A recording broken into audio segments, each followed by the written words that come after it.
సామాన్యమైన స్టూడెంట్ వాడు ఒక ఐఏఎస్ ఆఫీసర్ అవ్వాలంటే అసలుకి రోడ్ మ్యాప్ ఏంటి సార్? ఒక స్టూడెంట్ గ్రాడ్యుయేషన్ అయిపోయి బయటకు వచ్చిన తర్వాత సివిల్ సర్వీసెస్ అవ్వాలి అని కనుక అనుకుంటే 3 పారామీటర్స్ని దృష్టిలో పెట్టుకోవాలి. మొదటిది కోచింగ్ తీసుకోవాలా మానాలా అనే కన్ఫ్యూజన్ నుంచి క్లారిటీ రావాలి. రెండవది ఏమేం పుస్తకాలు చదవాలి చదవకూడదు అనే క్లారిటీ రావాలి. మూడవది very very very very important, నీ స్ట్రెంగ్స్ ఏంటి, నీ వీక్నెసెస్ ఏంటి. చాలా నార్త్ స్టేట్స్ నుంచి ఐఏఎస్ ఆఫీసర్స్ ఉన్నారు మన కంట్రీలో, అండ్ ఉత్తరప్రదేశ్ లాంటి పెద్ద పెద్ద స్టేట్స్ నుంచి చాలా మంది ఐఏఎస్ ఐపీఎస్ ఆఫీసర్స్ ఎక్కువ ప్రతి ఇయర్ ప్రొడ్యూస్ చేస్తున్నారు. తెలంగాణ, ఆంధ్రప్రదేశ్ తీసుకుంటే మన దాని నుంచి కొంచెం తక్కువ ఉంటారు. And what is the major reason?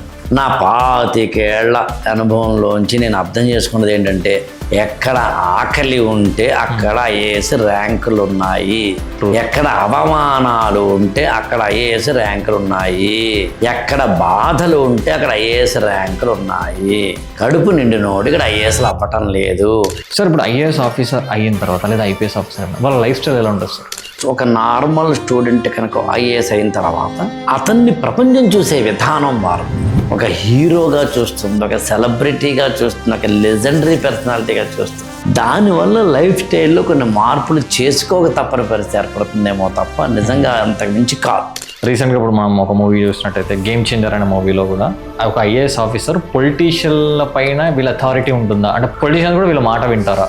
ఈ దేశంలో ఏ ఒక్క వ్యక్తి ఇంకొక వ్యక్తిని అథారిటేటివ్గా చేయలేరండి. అకార్డింగ్ టు ఇండియన్ కాన్స్టిట్యూషన్ మనకి రైట్ టు లైఫ్ ఉంది. మనకి సినిమాల్లో చూపించినట్టుగా ఒక పొలిటీషియన్ని ఒక రాంగ్ డూయింగ్ చేయకుండా ఆపగలిగే శక్తి మాత్రం ఉంటుంది. పేదరికంలో ఉన్న ఫ్యామిలీలో ఒక పర్సన్ ఒక టార్చ్ బ్యారర్ లాగా ఒక ఐఏఎస్ కానీ ఐపీఎస్ కానీ క్రాక్ చేస్తే వాళ్ళ ఫ్యామిలీ స్టాండర్డ్స్ ఎలా పెరగవచ్చు? అంటే యాక్చువల్గా ఫ్యామిలీ స్టాండర్డ్స్ నిజానికి పెరగకూడదు. రాత్రి ఎందుకు పెరుగుతాయి? మహా అయితే గవర్నమెంట్ గివ్స్ ఫ్యూ ఫెసిలిటీస్. అక్కడి నుంచి ట్రాన్స్ఫర్ అయిపోయింది, అది ఏమైనా వదిలేయాలి కదా, including the SIM, phone number SIM కూడా వదిలేయాలి కదా. సో అందుకని రాత్రి ఫైనాన్షియల్ స్టాండర్డ్స్ మారకూడదు. మారింది అంటే తేడా కొట్టిందని అర్థం.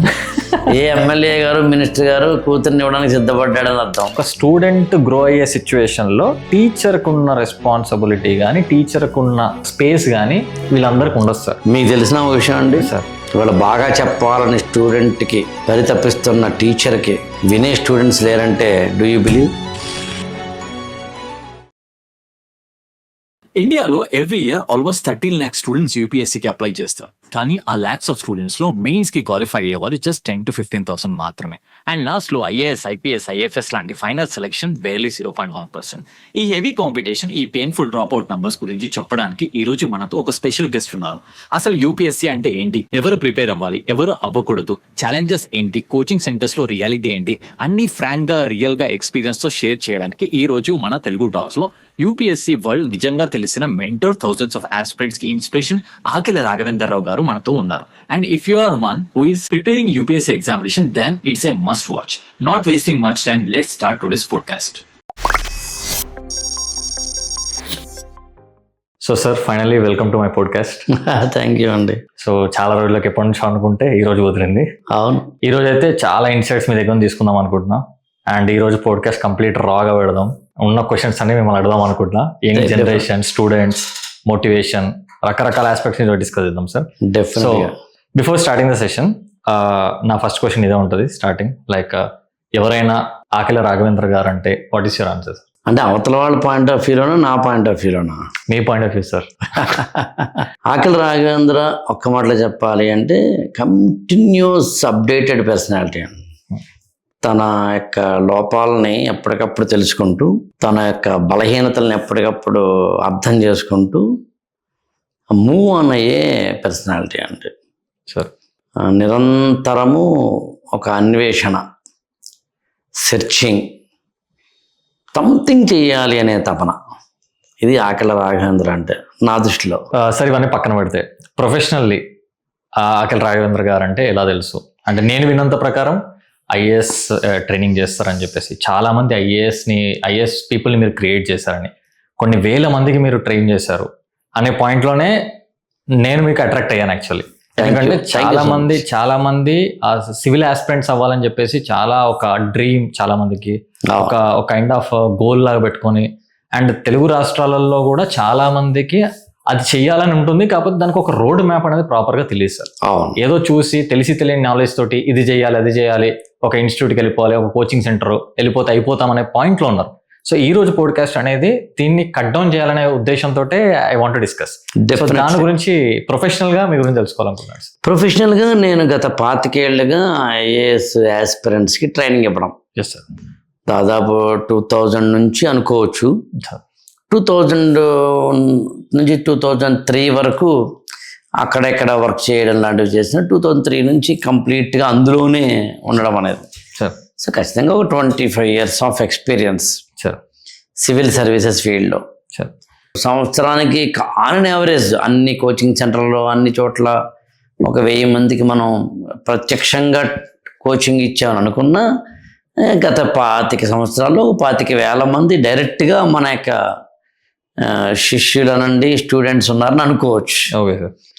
వేదికల మీద ఉపన్యాసం ఇచ్చే దాంట్లో అయితే కనుక ప్రతి వేదిక నాకు తెలిసి వారానికి ఎక్కడో ఉపన్యాసం ఉంటుంది. అది అంటే వారానికి 1000 మందిని ఖచ్చితంగా అడ్రస్ చేస్తాం. అలా చూసుకుంటే గత 10-15 ఏళ్లలో లక్షల మందిని మనం రీచ్ కాగలిగామని అర్థం. అండ్ నేను చూసిన దాని ప్రకారంగా మీకు యూట్యూబ్ లో కూడా ఉంది ఛానల్ ఒకటి. యూట్యూబ్ లో కూడా మీరు IAS రిలేటెడ్ కొంచెం మాట్లాడడం కానీ లేకపోతే మోటివేషన్ రిలేటెడ్ కానీ చాలా వరకు నేను చూసింది. అండ్ ఇప్పుడు ఫిజికల్ గా మీరు చెప్పేదానికి ఇప్పుడు డిజిటల్ గా మీరు వచ్చేసారు. అవును. నేను బేసికల్ గా నా దాంట్లో ఎక్కువ డిజిటల్ మార్కెటింగ్ రిలేటెడ్ కనెక్ట్ చేస్తాను. ఎందుకంటే ఇప్పుడు ప్రెసెంట్ ఇండియా కానీ వరల్డ్ కానీ మొత్తం డిజిటల్లీ అడ్వాన్స్ అయిపోయింది. నో డౌట్ లోకేష్ గారు, నో డౌట్. ఇవాళ ప్రపంచం అంతా డిజిటలైజేషనే. ఫ్యూచర్ అంతా డిజిటల్ మార్కెటింగే ఉంది. కన్వెన్షనల్ మార్కెటింగ్ అనేది నాకు తెలిసి ఇంకా ఎందుకు చేస్తున్నారు నాకు డౌట్ అంటాను నేనే. కొన్ని రోజులైనా పోతాయి సార్. కన్వెన్షన్కి అలవాటు పడిపోవడం వల్ల ఏమో తప్ప. పేపర్ యాడ్ ఉందండి, పేపర్ యాడ్ మీద పెట్టే లక్షల కన్నా ఒక డిజిటల్ మార్కెటింగ్ మీద పెట్టే లక్షల్లో ఎక్కువ ప్రొడక్ట్ కానీ ఎక్కువ మనకి అవుట్పుట్ గానీ వస్తుంది. Yes sir. మీరు ఫిజికల్ గా స్టూడెంట్స్ అడ్రస్ చేసినప్పుడు కానీ డిజిటల్ గా వెళ్ళేదానికి మీకు కనిపించిన డిఫరెన్సెస్ ఏంటి సార్? అంటే ఫిజికల్ ఎప్పుడు ఫిజికలేనండి. నేను ఒక క్లాస్ రూమ్ లో కానీ ఒక ఉపన్యాసంలో కానీ మాట్లాడింది ఏదైతే ఉంటుందో అది ఫిజికల్ గా మన ఎమోషన్స్ ని, మన యొక్క బాడీ లాంగ్వేజ్ ని, మన యొక్క ధారాళంగా మాట్లాడే శక్తి, ఇవన్నీ కూడా ఖచ్చితంగా ఫిజికల్ ఇన్వాల్వ్మెంటే.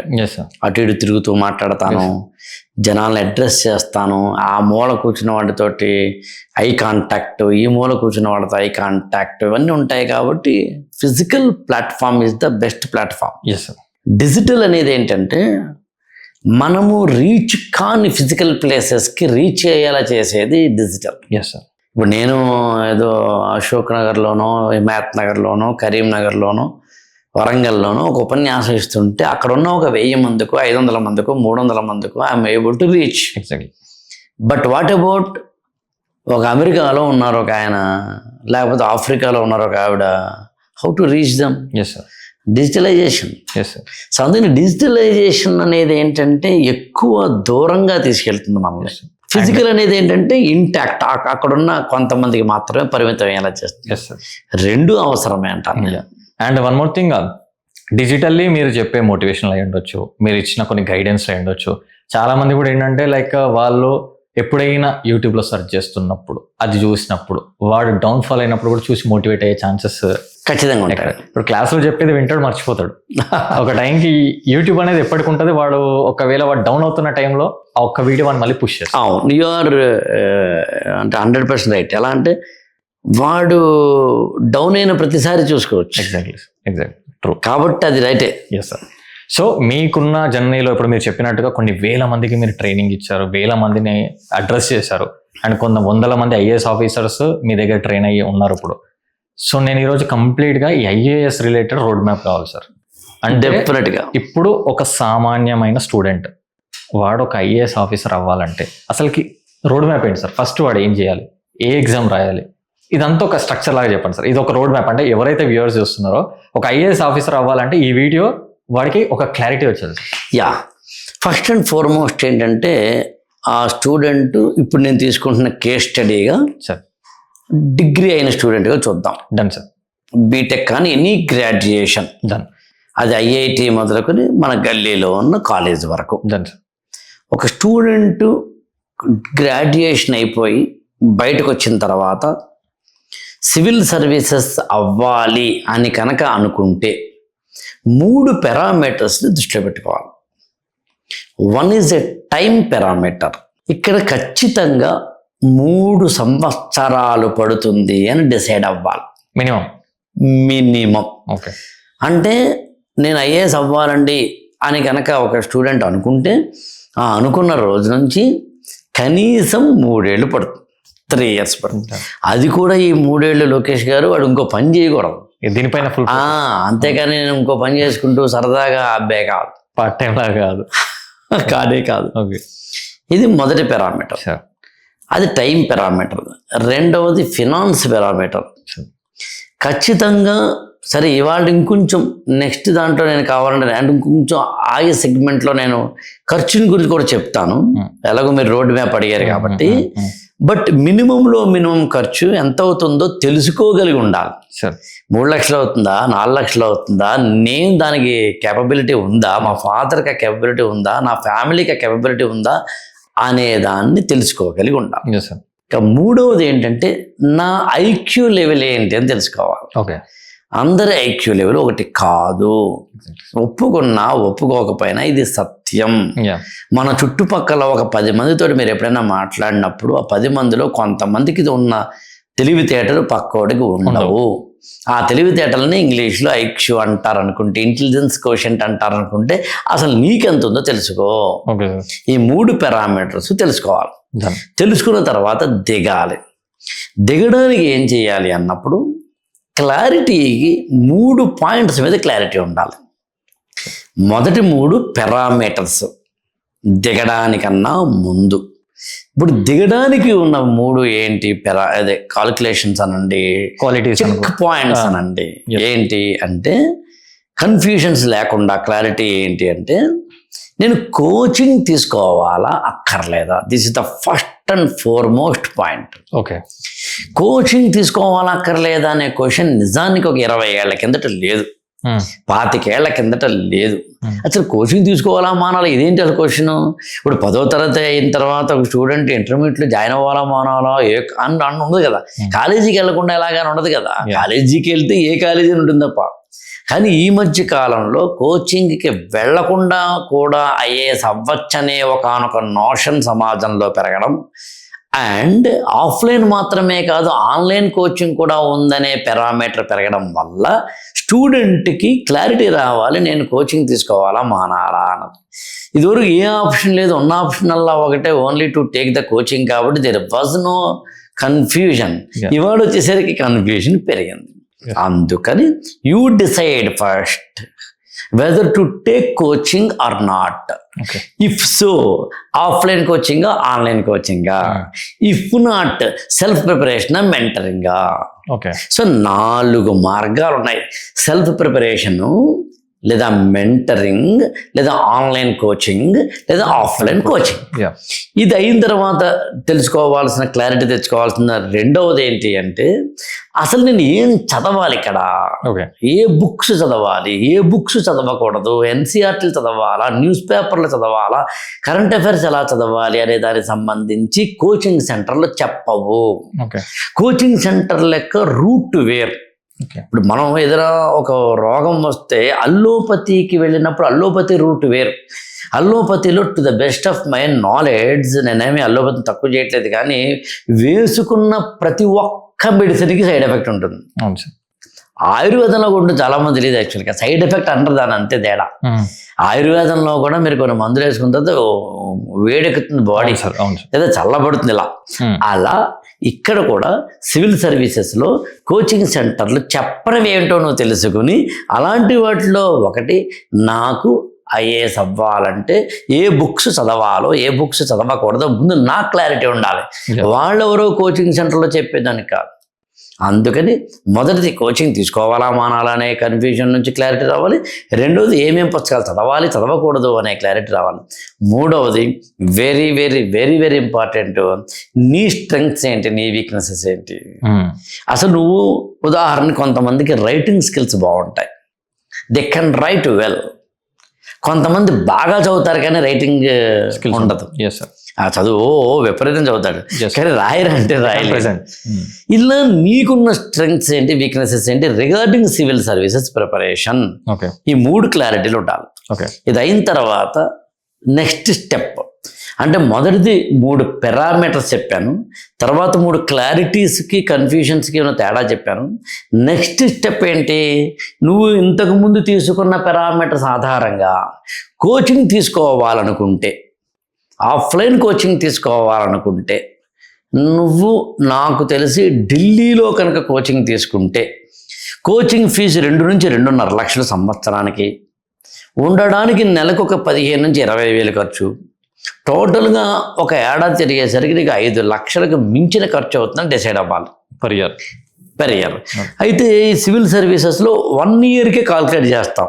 ఓకే మీకు 1.5 ఇయర్ అయ్యేసరికి కోచింగ్ అయిపోతుంది. అయిపోయిన తర్వాత ఇంకా ప్రిపరేషన్లో వెళ్ళిపోతారు. కోచింగ్లో ఉన్నంతకాలం క్లాస్ రూమ్కి వెళ్ళడం రావడం జరుగుతుంది. కాబట్టి అందుని ఆఫ్లైన్ కోచింగ్కి ఢిల్లీ వెళ్తే మొదట మినిమం ఒక ఏడాదికి 5 లక్షల రూపాయలు ఖర్చు అవుతుందని, ఆ తర్వాత ఢిల్లీలోనే ఉంటే కోచింగ్ ఖర్చు ఉండదు కానీ హాస్టల్ ఖర్చులే ఉంటాయని, అండ్ హైదరాబాద్ అయినా ఢిల్లీ అయినా ఎక్కడైనా కానీ కోచింగ్ అయిపోయిన తర్వాత సంవత్సరానికి నాకు తెలిసి ఒక 50,000 ఖర్చు అవుతుంది. ఓకే ఆ పుస్తకము, ఈ పుస్తకము, ఆ టెస్ట్ సిరీస్, ఈ మెంటరింగ్, ఆయన కలిసి ఈయన కలిసి ఆప్షన్లు, అప్డేషన్స్ ఇవన్నీ కలుపుకుంటే ఒక 60,000 ఓన్లీ ఫర్ స్టడీస్ ఖర్చు అవుతుంది. ఓకే సేమ్ అదే స్టూడెంట్ కనుక హైదరాబాద్లో కోచింగ్ తీసుకుంటే కాస్త అటు ఇటుగా కోచింగ్ ఫీజు ఒక 2 లక్షల కన్నా తక్కువ, అంటే ఢిల్లీలో 2 లక్షల కన్నా ఎక్కువను, హైదరాబాద్లో 2 లక్షల కన్నా తక్కువ. ఎంత అనేది depending on the situation. Okay 2 లక్షల రూపాయల ఖర్చుతో పాటు హైదరాబాద్లో హాస్టల్లో ఉంటే నెలకు ఒక 10,000 రూపాయల ఖర్చు, అలా అనుకుంటే కనుక సంవత్సరానికి ఒక 1,20,000 రూపాయలు హాస్టల్ ఖర్చు అవుతుంది. ఒక 2 లక్షల రూపాయలు మా ఫీజు కట్టాల్సి వస్తుంది. దానివల్ల ఒక 3.5 లక్షలు, 3,20,000 అనుకుంటే 3.5 లక్షల రూపాయలు ఒక తండ్రికి ఖర్చు అవుతుంది. ఆ తర్వాత హైదరాబాద్లోనే ఉంటే ఓన్లీ హాస్టల్ ఖర్చు మాత్రమే ఉంటుంది, ఇంకేం ఖర్చు ఉండదు. ఒకవేళ హైదరాబాద్లో ఉండే కుర్రాడైతే కనుక హాస్టల్కి వెళ్ళాల్సిన అవసరం లేదు కాబట్టి ఆ హాస్టల్ ఖర్చు ఉండదు, ఓన్లీ ఫీజు ఖర్చు ఉంటుంది. ఇదే ఆన్లైన్లో కూర్చుంటే, ఇంట్లో కూర్చుని కనుక ఆన్లైన్లో నువ్వు చదువుతూ ఉంటే కనుక నీకు అయ్యే ఖర్చు కాస్త అటు ఇటుగా ఇవాళ ఆన్లైన్లో బెస్ట్ హైయెస్ట్ కార్పొరేట్ కోచింగ్లు తీసుకుంటున్నావు 1,00,000 రూపాయలు. ఓకే ఇయర్కి ఎక్కడైనా ఇయర్తో సరిపోతుంది. కావాలంటే మళ్ళీ తీసుకోవడం వ్యక్తిగతం. కొంచెం అలా కాకుండా ఆన్లైన్లో కోచింగ్ తీసుకుంటూనే మనకి స్థానికంగా ఉండే హైదరాబాద్ లెవెల్లో ఉండే కోచింగ్ సెంటర్లో అంటే నాన్ కార్పొరేట్ కోచింగ్ సెంటర్లు ఉంటే కనుక 50,000 నుంచి 60,000 రూపాయలు ఖర్చు అవుతుంది. ఓకే అండ్ 50,000 నుంచి 60,000 రూపాయల ఖర్చుతో పాటు మళ్ళీ హాస్టల్లో ఉన్నాడా, ఇంట్లో ఉన్నాడా అనే దాన్ని బట్టి ఇతరంతా ఎక్కడైనా ఒకటే. అలా కాదు, నాకు మెంటర్ మాత్రమే ఉంటే సరిపోతుంది, I don't want to take coaching అనుకుంటున్నప్పుడు మెంటర్ని బట్టి ఫీజు ఉంటుంది. కాబట్టి ఏ మెంటర్ అయినా కానీ కోచింగ్ కన్నా ఎక్కువ డబ్బులు తీసుకోడు కదా, తీసుకుంటే కోచింగ్కి వెళ్తారు కదా స్టూడెంట్. కాబట్టి 50,000 కన్నా తక్కువ అవుతుంది. మెంటర్ని బట్టి 40,000 అవుతుందా, 30,000 అవుతుందా, 20,000 అవుతుందా, 10,000 అవుతుందా అన్నది పాయింట్. నాకు ఎవరు వద్దు సార్, మెంటార్ వద్దు, కోచింగ్ వద్దు అనుకుంటే కానీ ఇంట్లో కూర్చొని చదువుకోవాలి, ఆన్లైన్లో కంటెంట్ చూసుకుంటూ ఉండాలి, ఫ్రీ కంటెంట్ మన యూట్యూబ్లోని వాటిలోనే వస్తుంది, అది చూడాలి, వాటిని తీసుకుని వాటితో పాటు కనుక నువ్వు ఉంటే కనుక పుస్తకాల ఖర్చు తప్ప ఏమీ ఉండదు. Okay so depends on the students requirement. అవును, చూస్ చేసుకునే ఆప్షన్ బట్టి ప్రైసింగ్ అనేది డిపెండ్. వీటిలో ఏది బెస్ట్ అనేది కూడా ఒక్క మాట, ఇన్ని చెప్పినప్పుడు మనం ఢిల్లీ నుంచి గల్లీ దాకా అన్ని చెప్పినప్పుడు ఏది బెస్ట్ అన్నప్పుడు మీరు ఇందాక మంచి మాట చెప్పారు, స్టూడెంట్ని బట్టే ఉంటుంది. కానీ మిత్స్, భ్రమలు కూడా అంటే నాకు సూట్ కాకపోయినా కూడా అదే అనుకునే భ్రమలను తొలగించడం కోసం నేను కొన్ని స్టేట్మెంట్స్ ఇస్తాను ఇక్కడ. స్టేట్మెంట్ నెంబర్ 1, ఢిల్లీ అక్కర్లేదు, నీకు ఓపిక ఉంది, డబ్బులు ఉన్నాయి, I don't have any problem అంటే ఢిల్లీ వెళ్తానికి అభ్యంతరం లేదేమో తప్ప ఢిల్లీ వెళ్తేనే ఐఏఎస్ అనేది కాదు. అది భ్రమలు తొలగించాలనుకుంటే ఢిల్లీ అక్కర్లేదు. ఇకపోతే ఆఫ్లైన్లో కూడా ఇవాళ కోచింగ్ తీసుకోకుండా కూడా ఐఏఎస్ అవ్వచ్చు. అంటే ఒకవేళ వివిధ కారణాల వల్ల నీకు ఐఏఎస్ ఆఫ్లైన్ కోచింగ్ హైదరాబాదో ఢిల్లీయో వెళ్ళలేని పరిస్థితి ఉంటే ఎవరు ఉంటారండి సమాజంలో ఆఫ్లైన్ కోచింగ్కి వెళ్ళలేని వాళ్ళు అనుకున్నప్పుడు నాకు 4 రంగాల వాళ్ళు కనిపించారండి. ఒకటి హౌస్ వైఫ్స్, వాళ్ళ ఇంట్లో పిల్లలు ఉంటారు, భర్త ఉంటారు, వాళ్ళు వదిలేసి హైదరాబాదు ఢిల్లీ వెళ్ళడం హైలీ ఇంపాసిబుల్. 2 ఎంప్లాయీస్, చిన్న ఎంప్లాయీస్, ఇప్పుడు కరీంనగర్లోనో కూకట్పల్లిలోనో లేకపోతే హైదరాబాద్లోనే లేకపోతే కనుక కాకినాడలోనో వరంగల్లోనో లేదా శ్రీకాకుళంలోనో అనంతపురంలోనో కడపలోనో కర్నూలులోనో ఒక బుజ్జి స్కూల్లో జాబ్ చేస్తూనో చిట్ ఫండ్స్లో పనిచేస్తూనో చిన్న జాబులు చేసుకుంటున్న వాళ్ళు ఉంటారు. They can't leave quit the job and they can't come to Hyderabad. వాళ్ళకి ఆన్లైన్. ఇక 3వది ఫినాన్షియల్లీ వీక్ ఉన్న వాళ్ళు. హైదరాబాద్ వచ్చి హాస్టల్లో ఉండాలంటే నెలకి 10,000 అవుతుంది, ఢిల్లీ వెళ్ళాలంటేనేమో 20,000 అవుతుంది, ఫీజు కట్టాలంటేమో 2 లక్షలు అవుతుంది, తడిసి మోపిడి అవుతుంది, ఇంత నేను పెట్టుకోలేను అనుకునే ఫినాన్షియల్లీ వీక్గా ఉన్న వాళ్ళు ఎవరైతే ఉంటారో వాళ్ళకి ఆన్లైన్ బెస్ట్ అండి. ఆన్లైన్లో కూడా మళ్ళీ నాన్ కార్పొరేట్ బెస్ట్ యాక్చువల్గా. అండ్ అలా కాదు మెంటరింగ్ చేసుకోవడం కూడా సరిపోతుంది. డబ్బు లేని వాళ్ళు, ఫినాన్షియల్లీ వీక్ ఉన్నవాళ్ళు. 4 ఫిజికల్లీ ఛాలెంజ్డ్ వాళ్ళు. So they can't come to Hyderabad. ఎక్కడో ఇంట్లో ఉండాలి, 2 కాళ్ళు లేవు పోలియో వల్ల. వాళ్ళు ఎలా వస్తారు? రాలేరు. వాళ్ళ మీద కూడా పేరెంట్స్ పాప వాళ్ళు ఇన్వెస్ట్ చేయలేకపోవచ్చు. కొంతమంది విజువల్లీ ఛాలెంజ్డ్ ఉంటారు, కొంతమంది లింబ్స్ లేని వాళ్ళు ఉంటారు. అలాంటి వాళ్ళు కూడా they are eligible to write IAS examination. That is a very fortunate thing యాక్చువల్గా. Even a student who is not having eyes, is not is visually challenged, he can write IAS examination, he can become IAS officer. Even 2 చేతులు లేపనే వాడు IAS officer అవ్వచ్చండి, 2 కాళ్ళు లేపన IAS officer అవ్వచ్చు వాడ. So అందుకని అలాంటి వాళ్ళు IAS prepare అవ్వాలనుకున్నప్పుడు they can't come to Hyderabad. కాబట్టి ఆన్లైన్ వాళ్ళకి సూట్ అవుతుంది. సో ఇప్పుడు మీరు చెప్పిన దాంట్లో సార్ రోడ్ మ్యాప్ ప్రకారంగా తీసుకుంటే మీరు చెప్పింది వాళ్ళు సెలెక్షన్ చేసుకునే ప్రాసెస్. అది కాకుండా ఫస్ట్ ఒకవేళ ఐఏఎస్ ఆఫీసర్ కానీ ఇప్పుడు నాకు ఇంకోటి గ్రూప్ 1, గ్రూప్ 2, గ్రూప్ 3 ఎగ్జామ్స్ ఉంటాయి. అసలు గ్రూప్ 1లో ఏమొస్తాయి, గ్రూప్ 2లో ఏమొస్తాయి, గ్రూప్ 3 అసలు ఏ దాంట్లో ఈ ఎగ్జామ్ ఐఏఎస్ ఆఫీసర్ అంటే ఏ ఎగ్జామ్ రాయాలి, ఐపీఎస్ రాయాలంటే ఏ ఎగ్జామ్ రాయాలి? ఇప్పుడు ఏంటంటేనండి ఐఏఎస్, ఐపీఎస్, ఐఆర్ఎస్, ఐఎఫ్ఎస్ అని ఒక 27 వరకు సర్వీసులు ఉంటాయండి. వాటిని ఆల్ ఇండియా సర్వీసులు ప్లస్ సెంట్రల్ సర్వీసెస్ అంటారు. సెంట్రల్ సర్వీసెస్లో కూడా గ్రూప్ ఏ, గ్రూప్ బి అని ఉంటాయండి. వాటన్నిటికీ కలిపి ఒకటే ఎగ్జామ్. ఒక ఎగ్జామ్ రాసిన తర్వాత ఏ కారణం చేతనైనా తక్కువ మార్కులు వస్తే తక్కువ ర్యాంకు, తక్కువ జాబ్, ఎక్కువ వస్తే ఐఏఎస్, అంతే. ఒకటే ఎగ్జామ్. ఐఏఎస్ అవ్వాలి అంటే హైయెస్ట్ మార్కులు రావాలి, లోయెస్ట్ మార్కులు వస్తే లోయెస్ట్ సర్వీస్ వస్తుంది. టెక్నికల్గా హైయెస్ట్ లోయెస్ట్ అనే పదాలు వాడకూడదు, బట్ అవి రైట్. వాటి చార్ము, వాటి రోల్స్ వేరు, వీటి చార్ము, వీటి రోల్స్ వేరు. పేస్ అండ్ పెర్క్స్ ఒకటి అయి ఉంటుందేమో, అంత నాకు డీటెయిల్స్ తెలియదు. అంటే ఇప్పుడు ఎగ్జామ్ గ్రూప్ 1 ఎగ్జామ్ వస్తుంది. ఇది ఇప్పుడు మనం మాట్లాడింది civil service exam, UPSC, union public service commission. UPSC exam రాస్తే ఐఏఎస్ అంటే మార్కులను బట్టి ఐఏఎస్, ఐపీఎస్ అనే దాని డిఫైన్ అయి ఉంటుంది అంతే. ఐఏఎస్, ఐపీఎస్, ఐఆర్ఎస్, ఐఎఫ్ఎస్, ఇంకా ఇంకా ఇంకా ఇంకా ఇంకా ఏమిటి అని వస్తాయి. అది స్టేట్ లెవెల్లో గ్రూప్ 1 అంటారు. Telangana state group 1, Andhra state group 1, Telangana, తమిళనాడుని ఏ రాష్ట్రానికి ఆ రాష్ట్రం స్టేట్ సర్వీసెస్ ఉంటాయి. దాంట్లో ఏముంటాయి సార్? అందులో డిప్యూటీ కలెక్టర్ అంటే ఆర్డీఓ అని అంటుంటాము. డిప్యూటీ కలెక్టర్ దాని కింద అనకూడదు, నెక్స్ట్ అన్న ఉద్దేశం. డిఎస్పి అని, RTO, CTO commercial tax officer, regional transport officer, ఇట్లా వివిధ రకాలైన సర్వీసులన్నీ కలిపి స్టేట్ లెవెల్లో ఉంటాయి. ఇవి స్టేట్, అవి సెంట్రల్. ఎగ్జాక్ట్లీ, అన్ని కలిపి సివిల్ సర్వీసెస్ అంటారు. వీటిని సివిల్ సర్వీసెస్ ఎగ్జామ్స్. అందరూ అంటారు కదా సార్, అంటే నార్మల్గా ఇప్పుడు ఉస్మానియా యూనివర్సిటీలో చూస్తే చెట్ల కింద అక్కడ ఎక్కడ చూసినా కూడా చాలా మంది స్టూడెంట్స్ కుర్చీలు వేసుకొని ప్రిపేర్ అవుతూనే ఉంటుంది. దేనికంటే గవర్నమెంట్ ఎగ్జామ్స్ అనేది చాలా మందికి ఒక డ్రీమ్, గవర్నమెంట్ జాబ్ రావాలి అని చెప్పేసి, అండ్ సివిల్ ఆస్పిరెంట్స్ అవ్వాలని, సివిల్ సర్వీసెస్లోకి వెళ్ళాలని, కంట్రీకి సర్వ్ చేయాలని చెప్పేసి ఇలా రకరకాల ఒక ఎయిమ్, డ్రీమ్ తోటి వాళ్ళు వర్కౌట్ చేస్తున్నారు. బట్ ఇప్పుడు ఇక్కడ తీసుకున్నట్టయితే సార్ చాలా మంది గివ్ అప్ ఇచ్చేస్తారు. ఇప్పుడు మీరు అన్నట్టు 1 year, 3 years మినిమం అన్నారు. 3 yearsలో 2 years చేస్తాడు, ఎగ్జామ్ రాస్తాడు, క్వాలిఫై కాలేదు, మళ్ళీ రాస్తాడు, క్వాలిఫై. అలా ఎన్నిసార్లు రాయొచ్చు సార్ ఎగ్జామ్? ఓసీ స్టూడెంట్స్కి 6 అటెంప్ట్లు, ఓకే 21 years నుంచి 32 years వరకు ఎలిజిబిలిటీ. ఎలిజిబిలిటీ. ఓకే బీసీ స్టూడెంట్స్కి అయితే కనుక 9 attempts, ఓకే 21 నుంచి 35 వరకు. ఓకే ఎస్సీ ఎస్టీ క్యాండిడేట్స్కి అయితే కనుక unlimited age, unlimited attempts. Unlimited attempts అంటే అన్లిమిటెడ్ టెక్నికల్గా ఏజ్ బార్ అయిందో రాసుకోవచ్చు.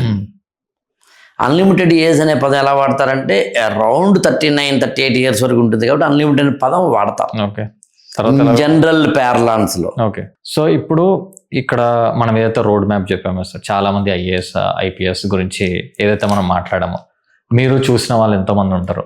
సో ఇక్కడ కట్ డౌన్ చేస్తే చాలా నార్త్ స్టేట్స్ నుంచి ఐఏఎస్ ఆఫీసర్స్ ఉన్నారు మన కంట్రీలో.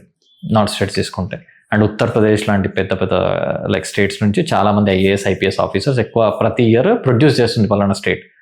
తెలంగాణ, ఆంధ్రప్రదేశ్ తీసుకుంటే మన దాని నుంచి కొంచెం తక్కువ ఉంటారు. ఎందుకై ఉండొచ్చు సార్? అంటే what is the major reason?